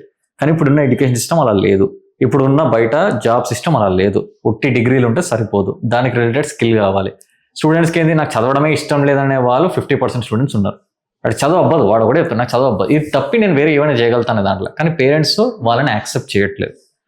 పిల్లలు వాళ్ళకి చెప్పుకోలేకపోతున్నారు. మధ్యలో నలిగిపోయి వాళ్ళకి నచ్చిన చదువులు చదివి లాస్ట్కి మళ్ళీ జాబుల దగ్గరకు వచ్చేసరికి అప్పుడే మా పేరెంట్స్ ఇన్ని ఉంటే నా జీవితం వేరేలా ఉండేది, ఇప్పుడు పోయిన సమయం మళ్ళీ తిరిగి రాదనే కాన్సెప్ట్లో ఉండిపోయారు సార్. ఈ కాన్సెప్ట్లో మీరు స్టూడెంట్స్కి కానీ పేరెంట్స్ కానీ ఇచ్చే ఒక సజెషన్స్? ఫస్ట్ అండ్ ఫార్మోస్ట్ అండి, అప్ టు గ్రాడ్యుయేషన్ ఎడ్యుకేషన్ ప్రాధాన్యం ఇవ్వాల్సిందే సార్. డన్. అది నీ బతుకుని జీతాన్ని ఇచ్చేదా అంటే కెరీర్ అంటాం కదా, ఇచ్చేదా ఇవ్వనిదా అనే సంబంధం లేదండి. You have to give. అంటే 21 సంవత్సరాలు వచ్చేంత వరకు నువ్వు ఏదో చదవాలబ్బా. 10th తర్వాత ఇంటర్ తర్వాత గ్రాడ్యుయేషన్, అది ఐఐటి చేస్తావా, ఏఎం చేస్తావా, బిట్స్ పిల్లలు చేస్తావా, నార్మల్ కాలేజీలో చేస్తావా, బిఏ చేస్తావా, బీకామ్ చేస్తావా, బిఎస్సి చేస్తావా, బీజెడ్సి చేస్తావా, ఇది చేస్తావా, అది చేస్తావా, నాకు అనవసరం. You please have education, that's all. Okay, I'm speaking about certification based education. Knowledge కూడా కాదు. ఓకే, ఇది ఫస్ట్ అండ్ ఫార్మోస్ట్ అండి. Second, you should have knowledge. Education వేరు, ఇన్ఫర్మేషన్ వేరు, నాలెడ్జ్ వేరు. లేదా ఇంకా చెప్పాలి అంటే సర్టిఫికేషన్స్ వేరు, మార్కులు వేరు, సర్టిఫికేషన్స్ వేరు, ఎడ్యుకేషన్ వేరు, ఇన్ఫర్మేషన్ వేరు, నాలెడ్జ్ వేరు. నా ఇన్ఫర్మేషన్ తీసుకుని మళ్ళీ ఇన్ఫర్మేషన్ ఇస్తే అప్పుడు నీకు వచ్చేవి మార్కులు, దాని తరపున ఇచ్చేది సర్టిఫికేషను. అలా కాదు, ఆ ఇన్ఫర్మేషన్ ఎందుకుంది, ఎలా ఉందని నువ్వు తర్జుమా చేసుకునేది అయితే కనుక అది నాలెడ్జ్. అది ఈ నాలెడ్జ్ నీకు ఉందా లేదా, దీన్ని సవ్యమైన మార్గంలో వాడితే దాన్ని ఎడ్యుకేషన్ అంటారు. ఆ సంస్కారం నీకు ఉందా లేదా. సో కాబట్టి లైఫ్లో ఇక్కడ ఎవరి లైఫ్ వాడదంటే కానీ పేరెంట్స్ కూడా రండి. పేరెంట్స్కి పిల్లల్ని ఎలా పెంచాలి అనే దాంట్లో కన్ఫ్యూజన్ ఉన్నారు. దాన్ని మీరు అడిగారు.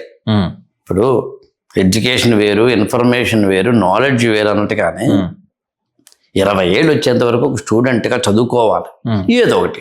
నేను ఇదేమంటానంటే పేరెంట్స్ వాళ్ళ ఇష్టాలని అనే పదం వాడతారు కదా, దాన్ని కూడా ఎక్కువగా నేను యాక్సెప్ట్ చేయనండి.